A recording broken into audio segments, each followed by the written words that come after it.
Yo, what is going on, everybody, and welcome back to the greatest combat sports and culture show in the entire universe, the Fight Podcast. I'm your host, SERG VICENTE, and yo, it's Wednesday, and every Wednesday, you know what we do. It is all things boxing with my brother right here next to me. You know who he is. He's sitting right over here. I got inside right this time. We got the Guru next to me, but check it out. Guru, I got it right. You did. But before we get you rocking, before I get this full intro in here, we have a special guest. And I'm excited to bring this guy on because for some reason, pro boxers don't ever want to come on my show, but it's cool. We got one, and we got a Midwest brother in this one. This dude has an amazing story. He's a businessman. He is a pro fighter who has, like I said, all the skills in the world. I cannot wait for you guys to hear this conversation. I am bringing on the gorgeous one. We are bringing on Alvin Davie. Alvin, brother, what it do? Welcome to the Fight Podcast. What's up, guys? Thanks for having me, first of all. I'm blessed to be here. Well, dude, thank you so much for coming on the show, man. And here, I have to kick it off with this. Gorgeous Al, fam. How do we get the name, man? Aside from the looks, you know. But you gotta let him know. Everybody think it's looks. Everybody think it's from the looks, but it's not. So my first Golden Glove tournament, National Golden Glove tournament, I had a great jab, like a pretty good jab, long jab, and one of the coaches loved the jab. So during the fight, he yelling out, "Oh man, the jab, gorgeous! It's gorgeous! It's gorgeous!" And from that, Gorgeous Al just came about. Oh, dude, that's actually, you see, I'm glad you're not one of them cats, because some cats be making up their own nicknames like, fam, I'm gorgeous, so fuck it, I'm gorgeous. No, it is supposed to be given to you. My man's got it. I love how he did it, and that's what's up. And, bro, you're also, again, you're a Midwest dude, and again, the great thing is today, usually we do these, like I said, one-on-ones, but I'm so happy to have Brandon here. He's my boxing guru, and obviously, again, Brandon, thank you so much, Alvin. Like I said, you guys, that's like I said, Brandon's fine, and I'm really excited to have him on here. Now, granted, again, we talked about the frat thing, but we can discuss later on. It's all to the good, you know what I'm saying? But you know, it's all good. I love Omegas, man. Omegas are my guys, man. I love Omegas. But Brandon, please, sir, kick it off. Like I said, I want this to be an open conversation.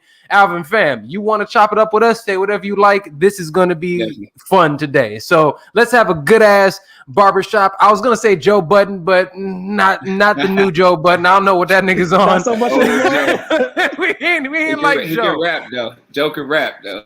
Back in the day, and fam, I'm gonna ask you about your music. I'm gonna ask you about your music because I peeped. You was out here training with the Alfredo tee on. You was out here. Yes, sir. Gibbs, big Gibbs fan. All right, well, you know what? Fuck it. Let's kick it off here, bro. Music-wise, you're going into ring, you're training. I seen you rock. You had some Wu-Tang joints on a couple days ago. You rocking the Freddie Gibbs training. What are you listening to on the way to the gym? So on the way to the gym, I'm normally chill on the way to the gym. Calm down. It's either you ain't gonna expect this. It's left field. Either some country music, something coming on country. I'm Midwest, man. They tell stories. Or either I'm listening. You know what? And you from St. Louis. You guys are a different type of Midwestern. Y'all for real Midwestern. Different country. Or either some R&B going to the gym. I like to be nice, chill. It's either that or I'm watching fights on YouTube going to the gym. Either one. That's amazing. But I'm all over the spectrum music-wise. So when you're in the gym, when you're getting active, what are we listening to? Being down in Miami now, I picked up salsa a lot, man. It helped with the movement, like head movement, everything. So I'm huge on salsa in the gym. Nice. And then I let a crunk too. So always like Pastor Troy, go to classic things like that, you know. Just to crunk it up. Cats don't know about Pastor Troy. Nobody. I was just thinking today, Atlanta going to these finals. Atlanta needs to put Pastor Troy back on it. No more playing GA to be the intro song when they coming out. Can it get past the Bucks, though? Can it get past the Bucks? I don't know. Why not? I've been saying I don't know the whole time. Cat said they couldn't get past Philly. But who's gonna? But the Bucks just went through Brooklyn. Come on now. Y'all not No, gonna. no, they didn't go through Brooklyn. Let's not go there. They went through KD. Yeah. I don't care what you're talking about. They went through KD. That is something in itself. I don't know, bro. Right. We ain't have Atlanta got the fire. know. Atlanta's Miami from last year. That's what Atlanta is this year. Yeah. So what he's saying is they're a team that's going to lose to Phoenix in 6. That's what's gonna happen. I don't see no one get past deep right now.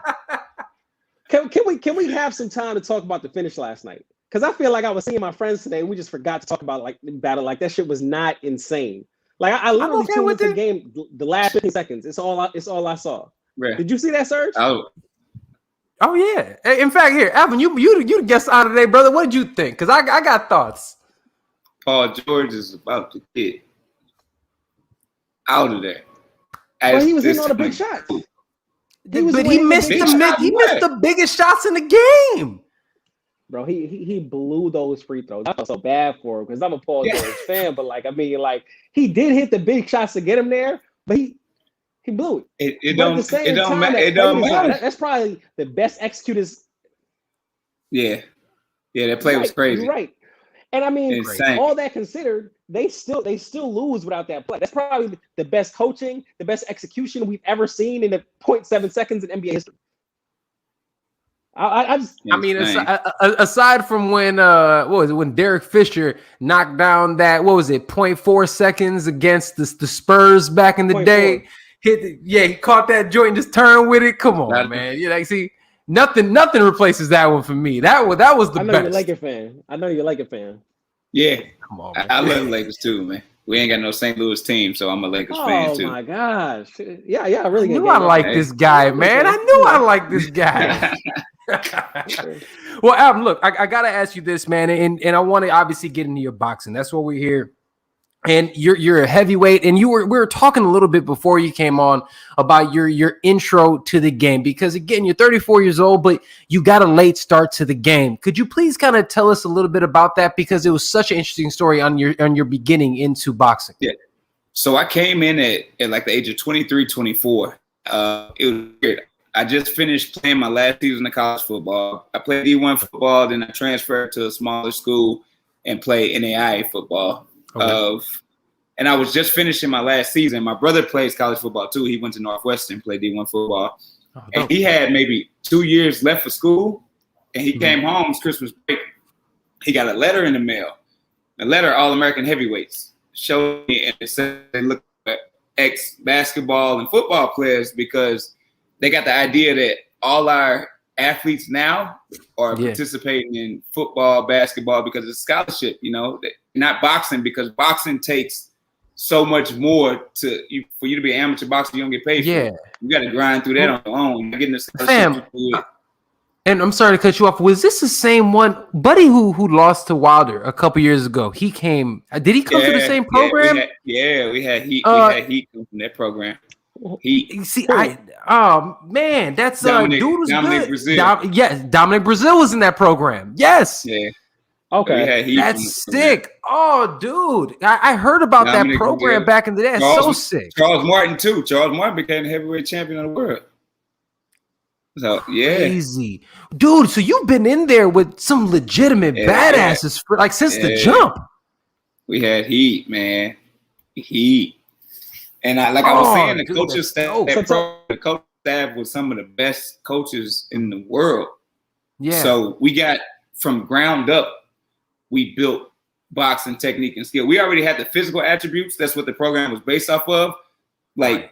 Basically saying, if LeBron James went into boxing, LeBron James taught the right way or came up the right way, the physical attributes he has would translate. We don't really, at least physically, and being given, the skill set from those coaches, it would translate into being world champions. And that's basically taken away with college sports, giving scholarships and things like that. Right.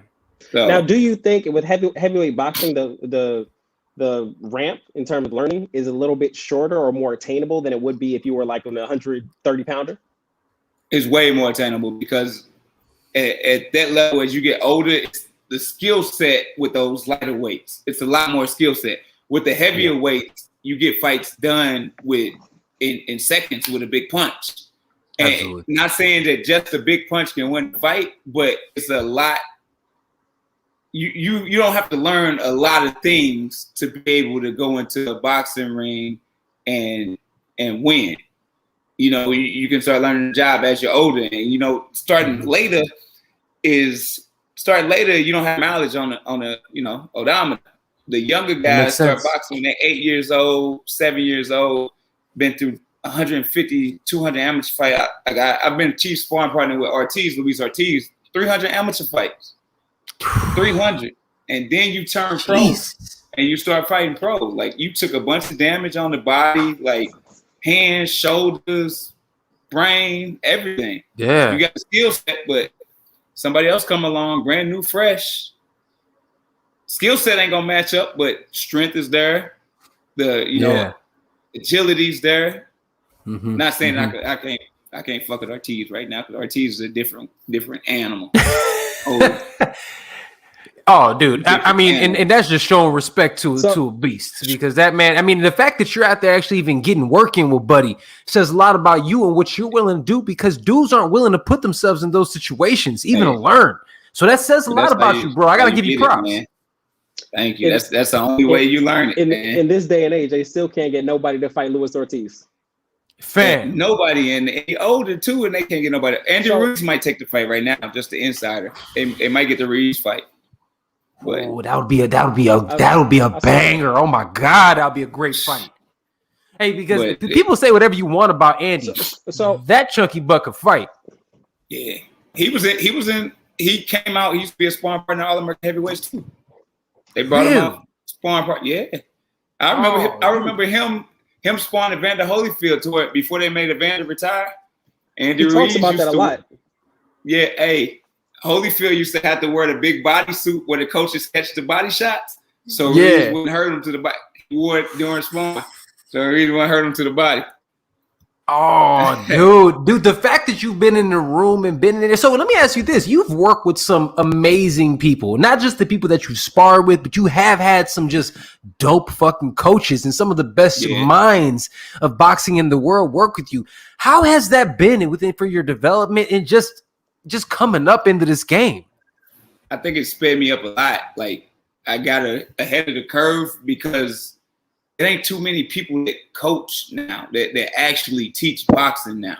It's people that jump on and hold mitts and try to make it look good holding mitts, but they don't get the actual boxing, from the ground up, from building feet, then to always hands first, it's flashy. It's the Instagram boxers now. Like, it's looking good on Instagram instead of, grinding it out. And like, me coming up as a boxer, especially since I started late, I wasn't comfortable talking shit just off the rip, just out my mouth. Before I just got with like speaking and talking shit about boxing a few years ago. Right. Right. I got to put in. You also come from you play football and you had this. I mean, being an athlete is always about being respectful. We talk a little shit, we do our thing when we dominate, but at the end of the day, it's respecting the athlete in the sport. It's only since I feel like real recently where you getting these dudes that they think this is the only thing the game is about. Because that's what sells, though. That's what makes now it does. That's what make all the dollars. And I mean, it's been proven in MMA, boxing, Mayweather, McGregor, and you can name a bunch of them. Even you could put AB on a card, and somehow he's gonna get some money to this day. I tell everybody, he always sells. To this day, Adrian Broner gonna sell tickets. Yeah, Adrian Broner can fight, but Adrian Broner gonna tell Adrian Broner can fight. Adrian Broner throws 6 punches a fight. I'm sorry, I love Adrian Broner. He used to be so dope, and if he can get back to that guy, I would be excited. He's not. He's not. Man, and I mean, fight, man. He's gotten to the elite level in the sport. I mean, the kid can fight compared to a regular guy in the street. But given what he was in his prime, to say he could fight now, it almost disrespects what he was in his prime. And age-wise, he's not at a point where he should have declined that much. But he got money. And AB, he loved to party. He let us. I don't know if he let us smoke, but he definitely drinking a lot. He was just on World Star doing wild. Bro, say a prayer for AB. He down here in Miami, going crazy. but the thing is, look, when you look at it, Adrian Broner's already a Hall of Fame fighter. Absolutely. No, I mean, no. well, here's the thing I'll say about AB though. What you mean? No. Well, let me ask you this. Because the thing is what he did at 140, did what he do at 140 make him a Hall of Famer? That's the question. If he's a Hall of Famer, because what he did at welterweight definitely hasn't made him a Hall of Famer. But what he did at 140, absolutely, I'll say has to put him in the conversation. Well, even prior to 140, he had some notable win. He won some notable belts, but the boxers he were beating, they weren't that great. So even when he was winning the belts, it was kind of like Terrence Crawford when he was undisputed. Ooh, Like, Terrence Crawford at 140. Yeah, he was undisputed, but who did he beat? Now look at Josh Taylor. That's a motherfucking monster. But so I mean, AB, while I respect what he's done throughout his career, Hall of Fame, that's hard to get in the Hall of Fame. Timothy Bradley didn't get on his first try, and Timothy Bradley, the only person he ever lost to was Manny Pacquiao. Look, who's the youngest 4 division weight champion ever in boxing? Probably Adrian Broner. The youngest 4 division champion in boxing ever is Adrian. After that alone, that strength alone, if you go off of he didn't fight the tough. He fought the top guys at the time. Like with that conversation, I had a conversation with the Mike Tyson and stuff. To me, Mike Tyson not my. I don't know if Mike Tyson top 5 in me heavyweight.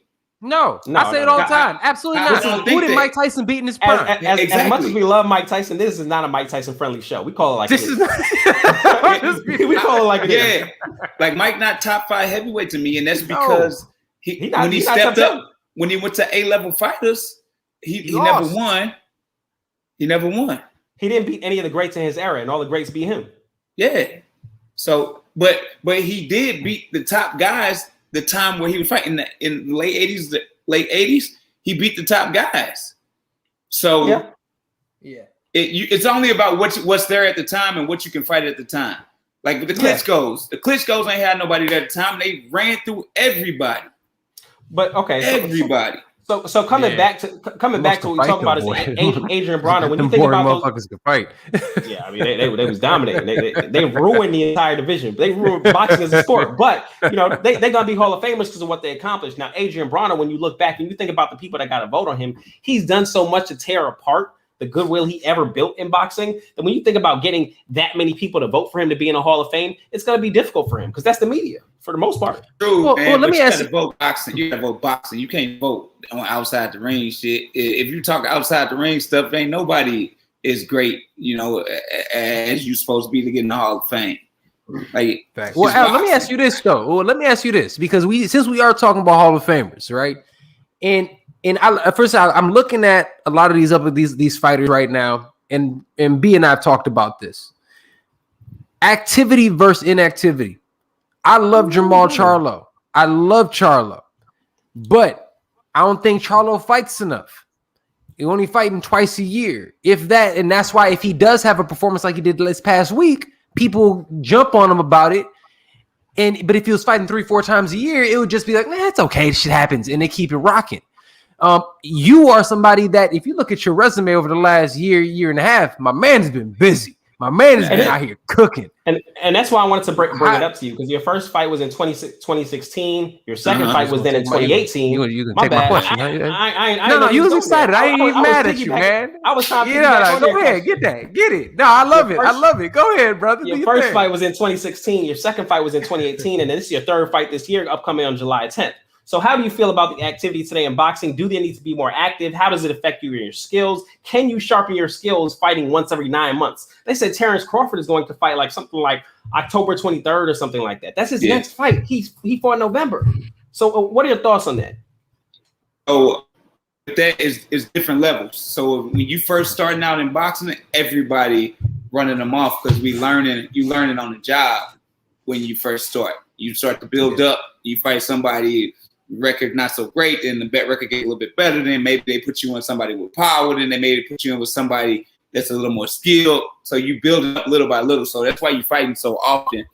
When the guys get bigger, like on the Charlo level, it more the business side come into it. So that's why they hold it. If I constantly keep Charlo fighting, I ain't gonna be able to sell no Charlo pay-per-view 3-4 times a year.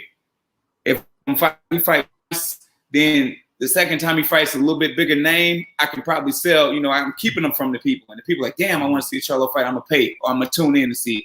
But when you constantly see somebody active of that large stature, people are not gonna pay that much money for it. If Floyd fought, I can't say Floyd because everybody gonna buy Floyd. If who else can I say? If Terrence Canelo. fought, like Errol Spence. There go one. If Errol fought 5 times a year, I don't think the viewings would be as much on each fight. Like he ain't gonna have 2 million views. It'll be smaller. What if he's making big fights? Well, real quick. Not even if he's making big fights, because I already do have an issue with. I don't think boxers box enough elite fighters. I don't think the best are fighting the best all the time, and I think that's a real issue in boxing.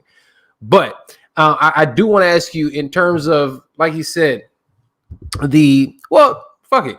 In terms of that, the fighters, like I said, fighting the best of the best. And again, you are getting the activity in. Oh, that's where I was going with it. You're getting the activity in. If you're not fighting enough, do you think you're actually working? Because being in the ring itself, you get better with activity. So do you think these big name fighters are hindering themselves by not, they're big, they're getting paid business-wise, it makes sense.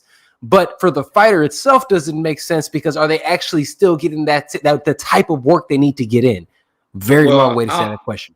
I don't think they hinder themselves. One, it's called prize fighting for a reason. You're trying to get the largest amount of money that you can get. Nobody do this shit. Legacy ain't tangible. You can't hold on. Yeah, we want legacy, but you can't hold it and it don't feed kids. It's prize fighting for a reason.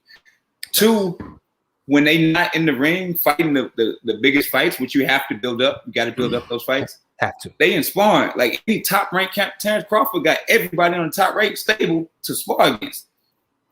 Errol got everybody on the Golden Boy stable to spar against. Like they sparring the top of the top guys, especially the top of the top guys coming up. So it ain't like they ain't seen no killers. They in the gym actually seeing the killers in the gym. It's just not in front of the TV screen. So I'm like, it's hard for me to take the excuse of him not being active unless it's years in between or a year in between, something like that. But now they sparring killers. But it to your point, it is called prize fighting. However, like if you want that prize, you have to earn that prize. And that's why guys like Floyd Mayweather and Oscar De La Hoya can be fighting in 2021 and get the money that they're getting, is because they took those tough fights on a consistent basis when it mattered most. You have these guys that are in their Oscar prime. fought 5 times a couple of years, 2 times. Oscar fought 5 times in a year. But it was a killer. Man, hell no. He fought like 3 bus drivers and 2 decent dudes. Come on, man. Exactly. Okay, what about Canelo though? What about Canelo though? But Canelo's fighting all killers. What? His over this last year? No, he did fight that bus driver. My bad. I forgot about Yildirim. He had to fight Yildirim. However, you got Callum Smith, you got Billy Joe Saunders. Smith is good. Then you got Caleb Plant, and probably a guy like Canelo probably a guy like Charlo or Benavidez after that. Tell me what I'm missing. Because you say he ain't fighting nobody. Who is he? I think Canelo's fighting people. Man, come on, man. Who's Canelo not fighting? I love Canelo's skill, but Canelo's a cherry picker. Here's the thing. I'm not saying that he's not, because here's the thing. You talking about Charlo? B, have we not had this discussion? I think Charlo will be a handful for Canelo. I've said that. Definitely. But here's the thing. Touched up this weekend? Because he wasn't enthused about that. We talked about this on the phone. Don't get me started with this. But the thing is, it's not the fact that he didn't knock him out, or I'm pro knocking out a guy that's not supposed to be on your level. It's the fact that he was getting touched up so much. He was just too easy to find. But when he fought Derevchenko, but here's the thing. When he fought Derevchenko, is a fighter that he knows is a badass, who he understood the problem in front of him. He was untouchable. Yes, maybe he overlooked his opponent, but he was so fucking good, he still blanked him on the scorecards. He didn't. I mean, he got close. He didn't blank him, and he may have gotten stabbed. He gave him the round. Okay, I'll give the dude like round 8. Do you think he was hurt in 8th? I thought he got buzzed. I don't think he was hurt like that. I mean, nah. I think that's one of Charlo's best fucking attributes. We saw them legs. We all saw the same legs. In the eighth round, they did something that was not in line with the rest of what he was doing. I'm just saying, like, he may not want to admit it, and we may not want to admit it as brothers because we like the Charlos. But he got hurt. Hey, Alvin, he was out there doing some of that solid man. He was out there solid man. Was that what it was? It's boxing, man. It happened. Everybody get touched. Everybody gets touched. Everybody get touched. It happened. But you can't tell me, like, come on, man. Smith for Canelo? Like, come on, man. I thought Smith was pretty good. Smith was good, man. You can't go shit on Smith like that. Man, these fighters are picked and put in position. He go after the easiest person with the belts in the weight division. So later on in history, it's gonna say, hey, but now though he got to fight some legit fucking dudes. He's going up there against the Caleb Plants of the world. And honestly, I fuck with Caleb. I think Caleb has some legit skills. You got Caleb, and if he beats him. Dude, he has some monsters in the waiting in the wings. 168 is Canelo should have been fought Charlo. He should have been fought Jermaine. Absolutely. Should have been fought Charlo. The reason he's not fighting Charlo because Canelo has problems with athletic fighters. Anything that can move laterally, he's gonna have a problem with. Anything that's coming to him, this man must listen to the Fight Podcast. Boy, I love it. Keep talking that shit. Anything standing in front of him, he gonna hurt. He gonna drop bombs on it and hurt it. Floyd, like, people say, oh no, Canelo was young when he fought Floyd. Canelo had down to 40 fights. Yeah, like 40 down to 40 he was fights. 40. Yep. And young don't make you. He got embarrassed. Please, I will say this, Floyd. The quality of opposition before, when he accrued a lot of those fights, Canelo turned pro when he was 15, and we've seen the development between the Floyd fight and now. So when we're talking about he was young during the Floyd fight, it's because he's gotten so much better since then, and we're able to see that. So, I mean, in Canelo's defense, yes, he had 40 fights in his resume, but a lot of those were legitimate taxi cab drivers. Who Canelo fight before Floyd? He had some tough fights before Floyd, right? He had some tough fights before Floyd. If I ain't mistaken, he had what's black dude name? I can't think of his name. I got it coming for you. Yeah. So before Floyd, he fought Austin Trout. That's probably what you're talking about. I was going to say, he had a tough fight with Austin Trout.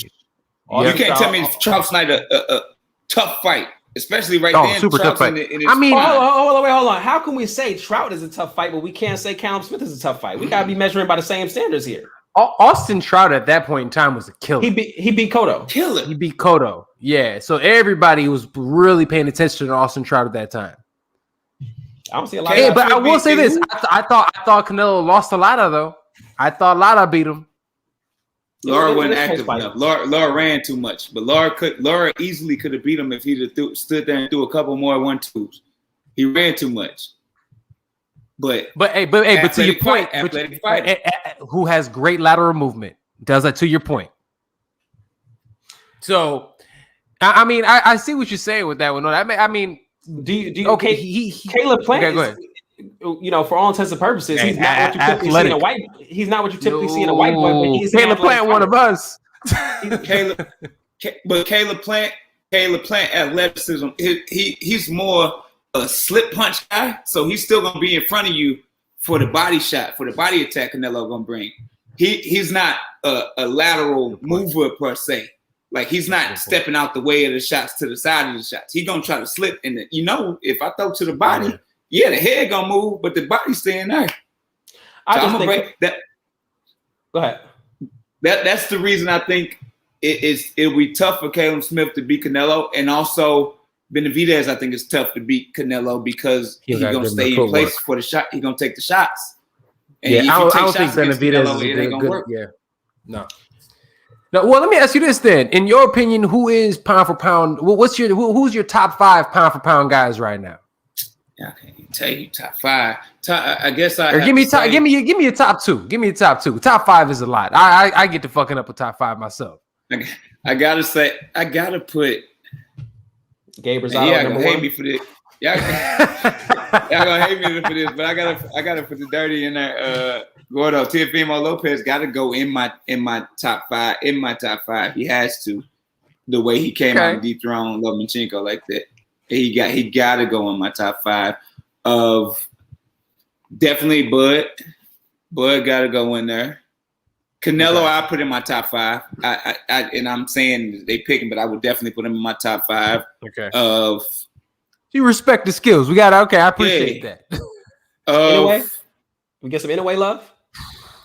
He's in my top 5. Just from looking at, because I haven't watched as much. So if I say it, I'll just be saying it because it's shit on ESPN or because everybody else top 5. If I put them in there, right. So I ain't as big on actually watching them. Plug my computer up before I get crazy in there. Who else? But Errol Spence, definitely. The way Errol came back from what he came back from, plus the guys he's beating, the Sean Porters and stuff like that, those tough fights, crazy tough fights he's been taking. This Manny fight, I think, a tough fight for him too, that he gonna take. Yeah. Well, let me ask you this then. Do you think? Go ahead. Yeah, go ahead, B. In your mythical top 5, not asking you to rank anybody else, but would you rank a Terrence Crawford or who would you rank first? Errol Spence or Terrence Crawford? Spence got to go first for me. Because Crawford just ain't had the opposition. He ain't, not that he don't want the opposition, but he ain't been able to get the opposition because of Top Rank and the Golden Boy. Like Errol Spence and the Golden Boy stable, where that weight division is huge. Like they got those guys. PBC? Yeah, they got those guys in that weight division. From going to Sean Porters, they got the Keith Thurman, everybody there, the Danny Garcias to go against in that weight division. Terrence don't have it. He got to fight. Here's the thing. Being somebody that, again, you have your, like you said, your promotions, you're a businessman, you're an entrepreneur. Yeah. So as a businessman, you understand, especially in boxing, you are in control of your career. Do you think, again, we're talking about how he's somebody who did not, he chose to re-sign with Top Rank. Do you think that's more so on him not getting those opponents because of the choices that he made? Did he put himself in that situation, or is it external factors, the politics of boxing? Well, they probably told him they're gonna get him the fights. They probably told him those fights we're gonna make, but behind the scene and the bag, if they offer me a bigger bag, like it's a sport where you can go in the ring and you can, like, at the end of the fight, you not be walking or you not be breathing. You got to secure the biggest bag you can. Yeah. And if he getting a bigger bag and he fighting bumps and down the line they get this fight, like, you got to secure the bag. That's number one. That's the number one priority. No matter what nobody else say, it's the bag. Yeah. Number one.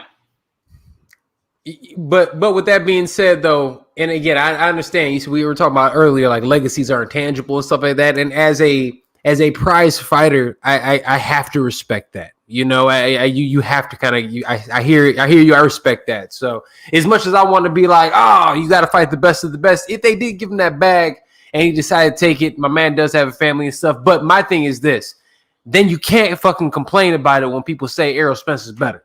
You can't sit there and complain about it, saying, oh, these dudes are ducking me. No, they ain't ducking you. You just on the other side of the tracks. That ain't nobody's fault. Yeah, so you can't be pissy about it. I think that. You still gonna get mad though when somebody say something about it, because if we're talking prize fighting, it seems like fighters of color make the most money with Al Haymon. So why would he re-sign Top Rank when you see Al Haymon consistently turning these guys into pay-per-view fighters? I don't know how, but somehow Tank this weekend, I have to pay for that fight. I can't miss that. Yeah. Like Tank really ain't fought that many guys. Yeah, but if he's fighting somebody this weekend. Damn right. If his contract coming up for dispute, they're gonna offer a bigger. They got in the contract to where if we offer more money than what they offering you over there, you're gonna have to sign back with us. So like it's written to where if we can match the bag, you gotta come back. You gotta give us a chance to match it. So it ain't necessarily just him saying, yeah, I'm gonna take the bigger bag. It's them saying, all right, we got this amount for you, and then Top Rank saying, no, we're gonna match it. Because Top Rank can't let Terrence Crawford go. No matter what Bob Arum be talking, they can't let Crawford go. I think one thing that's keeping Top Rank alive. Yeah, they trying to put all the money. They putting all the money behind Tyson Fury, but Crawford is one of the things that, like, it should have been more. Like, it should be more pushing to Terrence Crawford than I hear that they working shit out with they got a T.O. coming back. They renegotiated his deal. They renegotiate with him. Yeah. So I think they probably go. I think they figure at this point in time that they're like, well, shit, we got this new young buck, and they're finally starting to bring Inouye into the American audience and really getting that kind of going. Man, they might be able to build those two. So I mean, maybe they are at the point that they're willing to let them go over to PBC, which, as a fan of boxing, I'm fucking happy about, because we'll finally get to see him fight. the Spences and the Thurmans and everybody else, because at the end of the day, that's what I want to see. But let me ask you this, man. You are an up and coming heavyweight. Cruiserweight. I'm sorry, cruiserweight. I fight both, but cruiser my real weight. So okay, so let me ask you this: there are a lot of up and coming talent coming up. Who are you eyeing right now to say, okay, this is where either, like I said, this is the people in my class that I'm really working with? You know my plan. I'm gonna tell you my plan. I ain't never. I'm here to listen. Divulge this besides people around me. So I'm finna run this record up into around 10-2, 12-2. Try to get with a promotional company. If not a promotional company, wait for me on own. Or we got a guy we want you to fight. It's a title eliminator or something. Try to call me 3 weeks before. And I'm in shape. I'm ready. I know I'm ready to go no matter who it is. And I'm gonna take it and I'm gonna be on ESPN like this. And I got a title eliminator. So that's my plan. So it don't matter really who it is, but after we run these wins up, is who's ever there. Because I'm gonna be in shape for it. I you know. Yeah, I'm sorry, Brandon. Go ahead. Who do you think is who do you consider the top guy at cruiserweight right now? Because I tell you, I like Okoye, but I think obviously it got to be Maris Bradis is probably the top guy at cruiserweight. Would you agree, or where's your head at as far as that?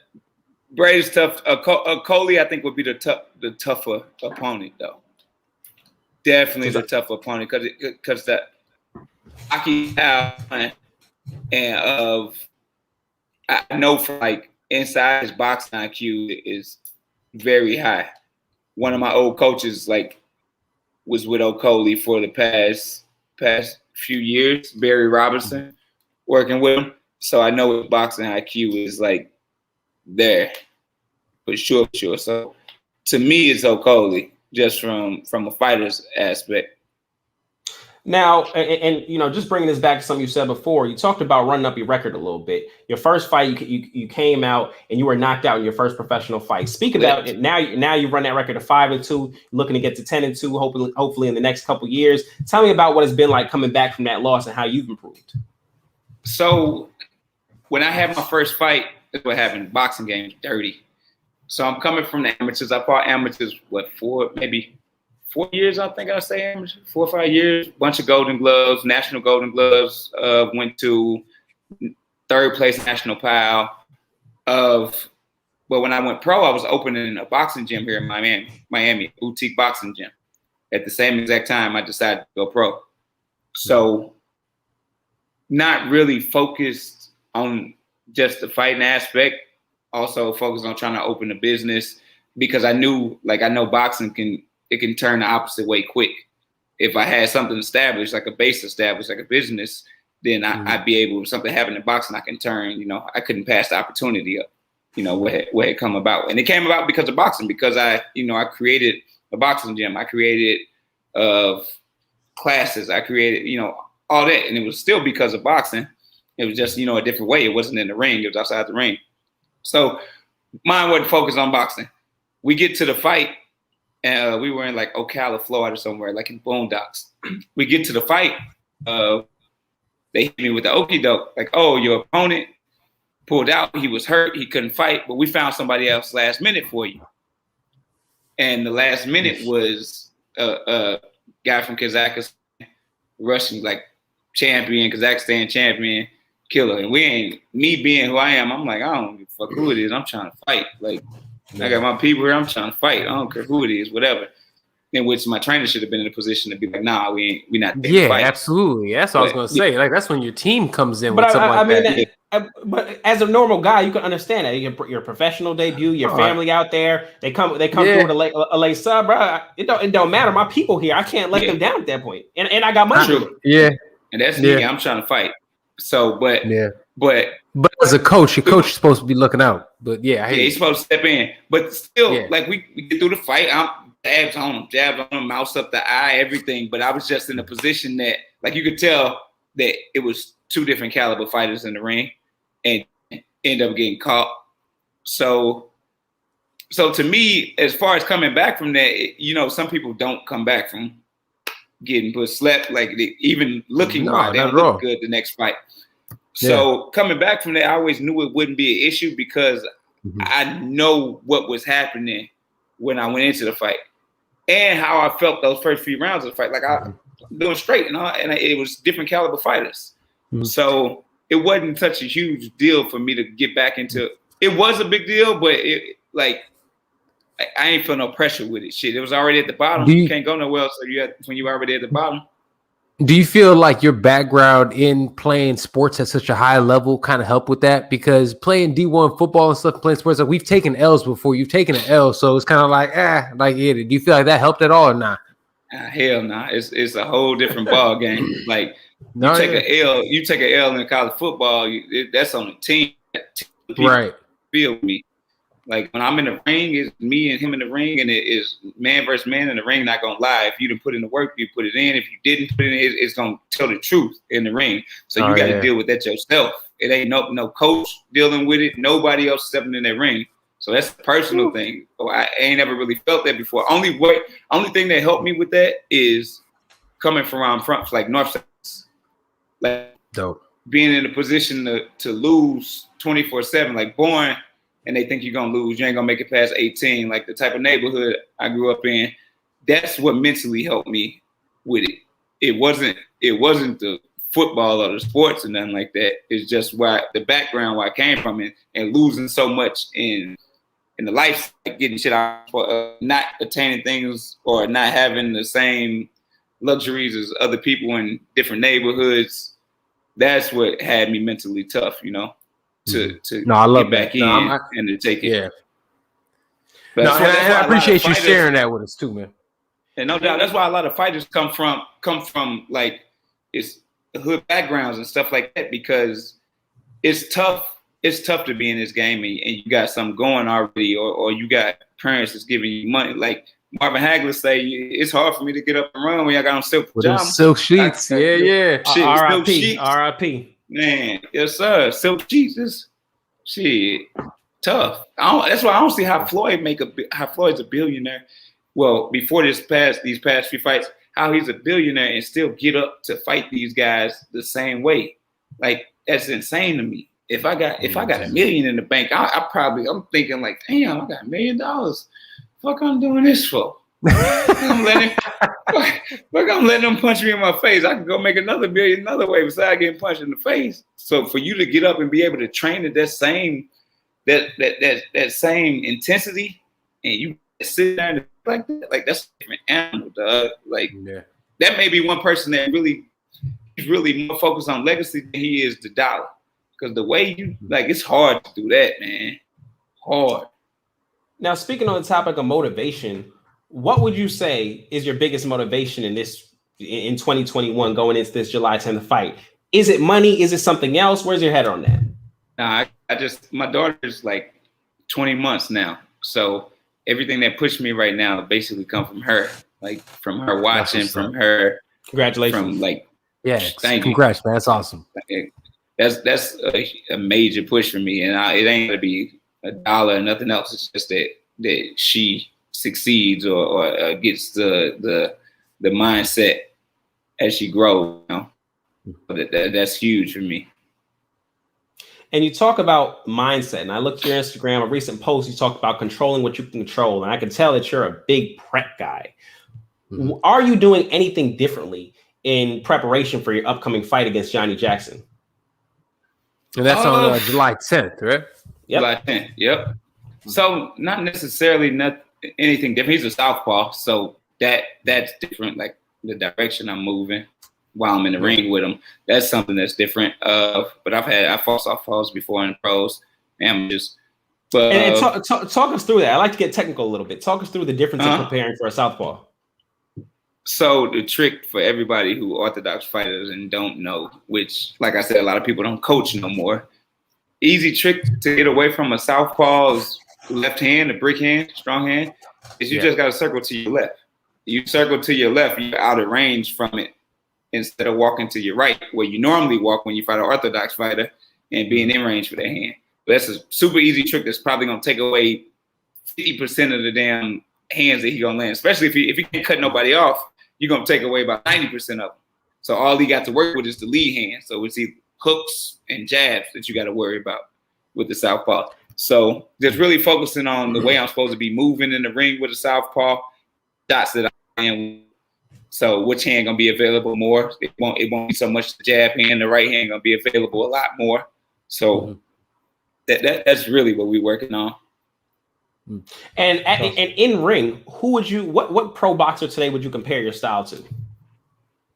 I compare my style to in the ring. I like stealing stuff from everybody for real. Like I've seen some shoulder roll. I'm about to say, yeah, we definitely people shoulder roll. Definitely, it ain't just be. I got to be in a situation to where it can be used. Like it ain't made for every situation. So when I fight taller guys, like I'm really open to using the shoulder roll because the punches are a lot slower and I can counter. Yeah. Plus, I get strong. I throw the shots off the be skinny. So I stay in a slimmer position. And my shots are a lot stronger.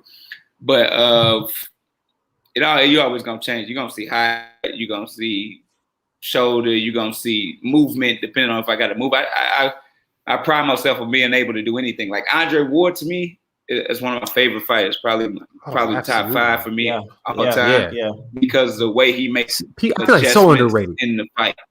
Man, what? Dude, people don't appreciate him, man. They don't appreciate how dope that dude was. Man, like people always talk about like Canelo. Yo, I stand on it. I love Canelo. Canelo don't want that. He didn't want that. Andre Ward, none of his skills just popped off the screen. It wasn't speed, it wasn't power, but he found a way. His mind just worked better than a lot of people in that ring. Similar to Floyd in a lot of cases, but Floyd had some eye-popping skills. Andre Ward wasn't gifted with that. He was just able to get it done. And even his last 2 fights, and maybe this is a casual talk right here, but the story of him against Kovalev and watching the adjustments he was able to make over those 2 fights to get that knockout, like definitely in my top 5 as well. Same, man. Like he can adjust to any type. Like he fought Miguel Kessler. He fought different from when he fought Carl Froch. Like especially through the Super 6. Like anybody winning the Super 6 like that through the what they had in that, man. That Super 6 tournament was one of the best. Like the talent in that tournament. Oh shit, man. All right, dude. I think I went to go see when he fought the Abel. Yeah, I was living right down the street. I went to go see the fight. Like for him to be able to walk fighters down, for him to be able to move, for him to be able to go into long range, like everything he can do good. Like everything he can do good. And it's attention to detail to do, when to do it, when to put it in place. So Andre Ward, one of my top 5 to me, hands down. Oh yeah. And he's actually one of my favorites on the mic right now. Dude is actually pretty dope and commentary and stuff. He's smart with it. But yo, I have to ask you about this. We do got some fights coming up, and my man knows the game in and out. I gotta ask you. We did talk about Tank this weekend. We got Tank fighting Mario for Mario Barrios' actual belt. He's moving up in weight, bro. I'm hearing people on Twitter talking shit. They're like, somebody, who the hell is this Azteca dude? He's just gonna run through him too. I have thoughts. Is this going to be the toughest fight for Tank, in y'all opinion? Both of y'all. You go first. Go first, B. So here's how I look at this fight. I think Tank's power obviously is going to be a big factor in this fight, and everybody thinks Tank's just going to get in there and he's just going to be this world eater. But we've seen Tank fight once at 135 pounds when he fought whatever the guy's name is. I can't Gamboa. His power it wasn't eye popping. He didn't get Gamboa out of there till the 12th round, and he was landing big shots the entire fight.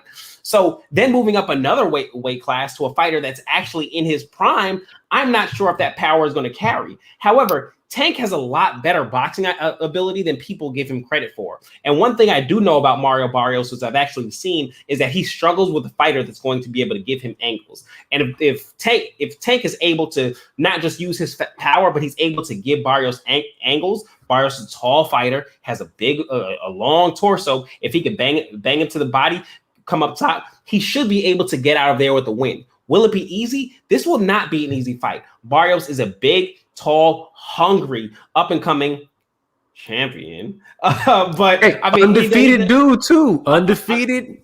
undefeated. I mean, he's a tough guy. I mentioned Barrios on here before. I like him as a fighter. I think he's going to give Tank a tough fight, but this is set up for Tank. I think Tank probably gets out of there.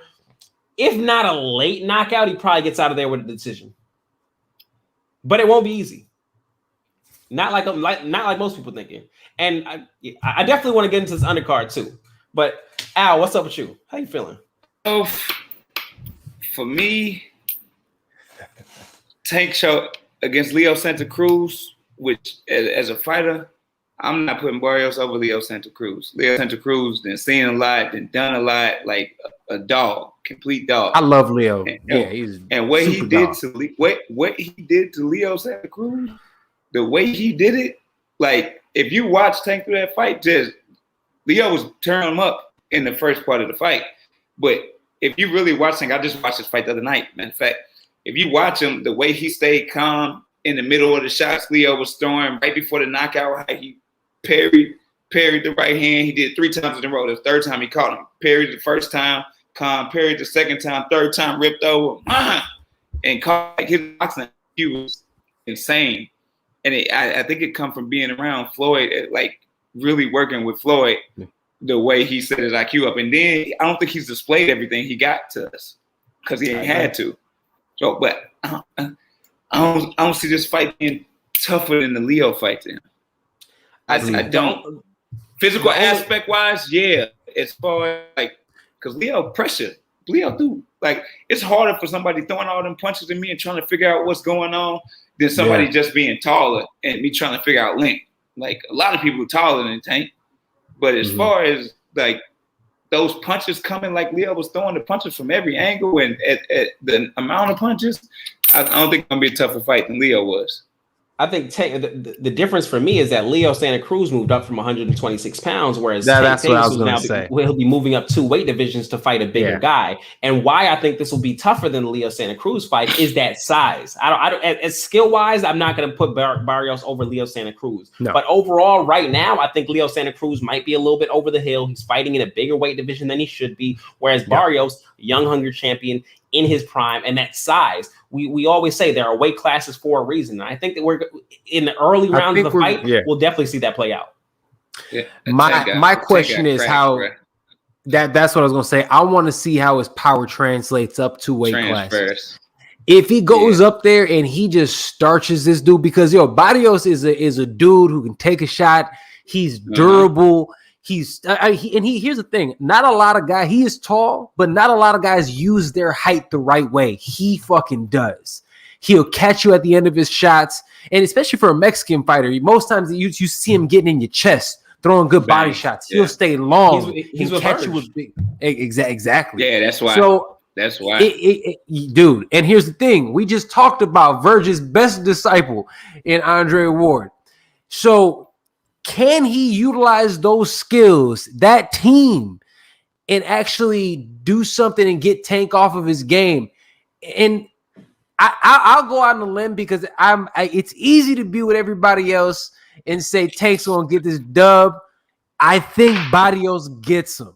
And the only reason I say gets him is I think he's gonna be able to keep him on the outside. He's gonna be able to disrupt him with his timing. Barrios has great timing. If he's going to be able to disrupt him and keep him on the outside, I think he wins the decision.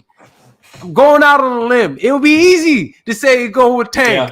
Go with Mario Barrios in this one. Okay. I respect it, man. But here's the thing. Either way, by knockout. So are you saying that you definitely feel that Tank's power is going to translate? And there is a difference. I think he's going to translate. It's because he don't like, bro, the calm that he have in the ring to set up those the body shots that he was throwing on Leon Santa Cruz, stepping over and ripping shit to the body. He didn't even throw that many punches against Leo. He just made every punch he threw count. Like you see the body language when he hit Leo to the body. I got to move out the hell no. if you watch the All Access, which Showtime does an amazing job with All Access, Tank talks about it. He says, "Hey, Leo Santa Cruz was throwing a lot of punches, but I knew I was breaking him down." And they go into the corner. You can hear him talking about it over the course of the fight. I'm breaking him down. I'm breaking him down. Going into the 6th round, he said, "I'm gonna break him down this round. I think he's ready to go." And then he got him out of there. So he's aware of that type of stuff in the ring. That calm you spoke about. And that's a valuable trait as you start to level up in competition. Absolutely. Yeah, and it brings more power. It brings more power to your shots too. If you're able if you're not so worried about what's coming at you, and I can stand there and step to the side and throw this shot heavy, like I'm heavy on my feet and throw that shot, it brings so much more power. So much more power. Well, we got a question that just came in from YouTube, and we're talking about fighters with skills. And unfortunately, this dude is the biggest name in boxing right now. Gentlemen, how do you feel about Jake Paul's boxing and his boxing skills specifically? I'm going to ask you. And also, really quick, Tony's reviews. Thank you so much for checking us out, Tony, first-time listener. But go ahead. I want the work. Jake Paul, I want the work.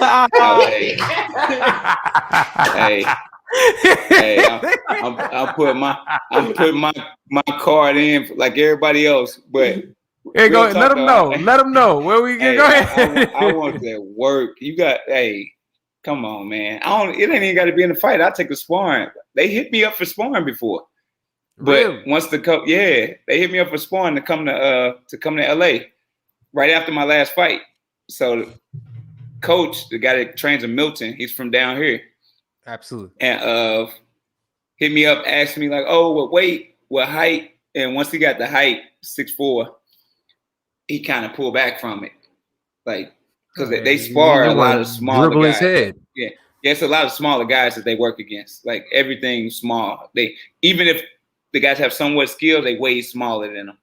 So they're not putting them into no danger. But they know what they got as fighters. And not saying these guys don't train their ass off, because they do, but it's levels to it. Like I said, I didn't start talking shit till a few years ago. You can't come in the game and talk crazy, and they do that because they're not in there with no killers. They not being put in front of no killers. I think one of them sparred my boy name from down here, Darrell, one of the Darrell twins, and left out with like 2 black eyes.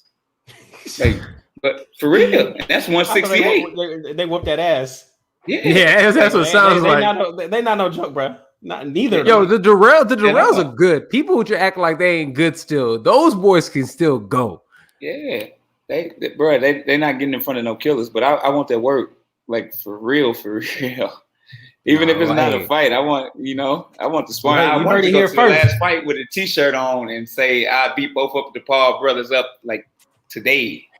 That's how I want to go to the fight, but. I would love to see it. I would absolutely love to see it. Yo, check it out. We don't have that much time left. Before we get you out of here, I want to ask you a couple questions. And what was the fights? Because I always ask people, what was the fights that really made you fall in love with boxing? Victor Ortiz and Andre Berto was huge for me. Ooh, buddy. Insane. Crazy fight. And I'm talking fights that I saw, like not that I went back on YouTube, but that I saw. Of course, yeah. And then, of course. Eric Morales and anybody. Pick anybody. No, we fought the trilogy against. That's when I first started boxing, and I caught this fight on TV. Barrera? He busted his nose. Marco Antonio Barrera. Morales and Barrera. When he busted his nose, that's when I first started boxing. Like I just started getting into boxing in LA, moved to LA. Bruh, it's either you love it or it's gonna scare you away, and I fell in love with that shit from there. Like I was in love with it. Do you have any boxing movies? A go-to boxing movie that you love?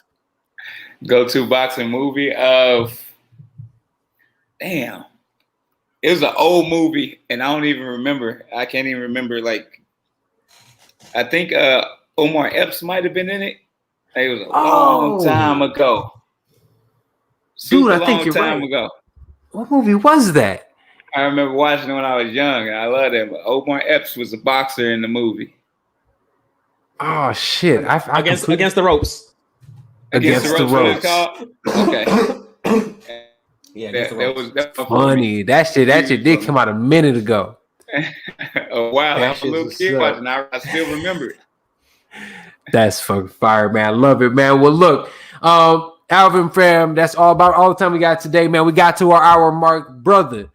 Thank you so much for joining us on the show. Really quick, man, where can the people find you? I'm at Alvin Davie on Instagram. Go ahead, jump on, follow. I got the link in my bio for the fight tickets July 10th. If you happen to be in Miami, if we get a stream link, I'll post the stream link. But man, go get them. I got shirts. How we getting the shirts? How we getting the shirts? I'm gonna grab a shirt after this call. Just hit me up on Instagram and we'll get it to you. I got you. That's what's up. But we'll get them. Check it out. We'll put those in the bio and everything so people can check those out as well. Alvin, brother, much continued success. Fam, I would love to do this again with you sometimes. And I'm not going to hold it against you that you're an Omega. It's totally fine. It's all right. It's cool. Nah, bro. Hey, do your thing, man. Like I said, much love, everybody. This has been the Fight Podcast. Brandon, thank you so much for everything that you do, my guy. And everybody, this has been episode 295 of the greatest combat sports and culture show in the entire universe, of Fight Podcast. We'll see y'all next time. Peace.